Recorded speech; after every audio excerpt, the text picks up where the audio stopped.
Assalamualaikum warahmatullahi wabarakatuh. Hai, bertemu kembali dengan saya Eli Gamalianti. Pada kali ini kita akan membahas materi tentang organ, sistem organ, dan organisme. Tapi sebelum itu, mari kita mengingat kembali bagian dari makhluk hidup mulai dari yang terkecil, yaitu sel, jaringan, organ, sistem organ, dan organisme. Baik, kita akan mulai dari yang pertama, yaitu organ. Apa itu organ? Organ itu adalah berbagai macam jaringan yang saling bekerja sama untuk menjalankan tugas atau fungsi tertentu. Misalnya jantung.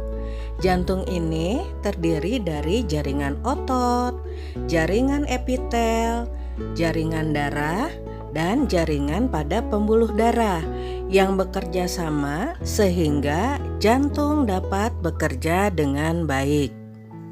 Selain itu, ada juga organ lain seperti mata, telinga, hidung, lidah, dan juga tangan. Atau ada organ dalam tubuh kita seperti paru-paru dan lambung. Lalu, bagaimana dengan tumbuhan? Tumbuhan juga memiliki organ yang tentu berbeda dengan hewan dan manusia. Organ pada tumbuhan terdiri dari akar, batang, dan daun.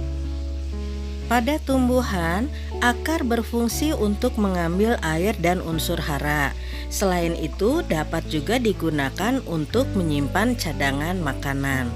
Selanjutnya, air dan unsur hara disalurkan melalui batang yang juga berfungsi sebagai penguat dan juga ada yang berfungsi sebagai tempat menyimpan cadangan makanan. Selanjutnya adalah daun. Di daun inilah terjadi proses fotosintesis di mana hasilnya merupakan makanan bagi tumbuhan itu sendiri. Berikutnya adalah sistem organ. Sistem organ adalah gabungan dari beberapa organ yang bekerja sama untuk menjalankan fungsi tertentu. Contohnya adalah sistem peredaran darah, di mana sistem peredaran darah ini merupakan gabungan dari organ jantung, darah, dan pembuluh darah.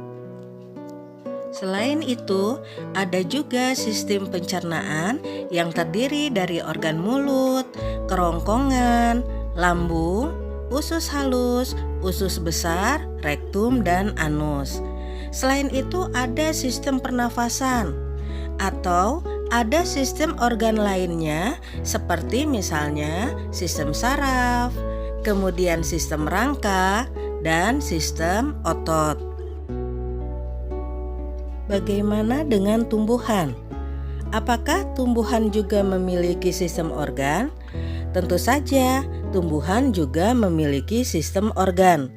Contoh misalnya adalah sistem pengangkutan, di mana dalam proses fotosintesis, air akan diserap oleh akar, kemudian diangkut menuju batang.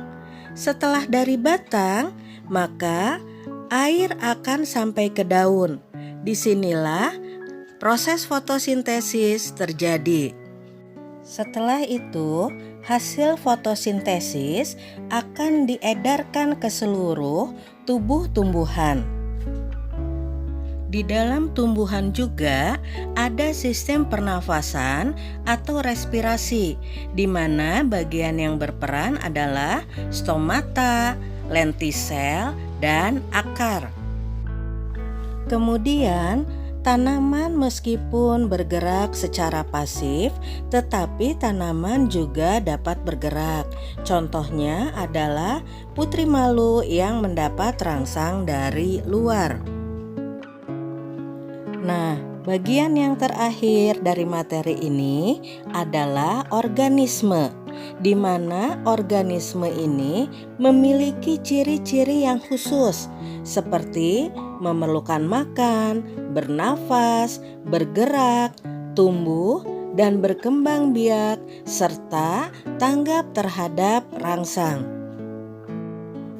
Dan yang memiliki ciri-ciri tersebut kita katakan sebagai organisme. Demikianlah materi pembelajaran kali ini yang telah membahas tentang organ, sistem organ, dan organisme. Semoga bermanfaat bagi kita semua. Terima kasih. Assalamualaikum warahmatullahi wabarakatuh.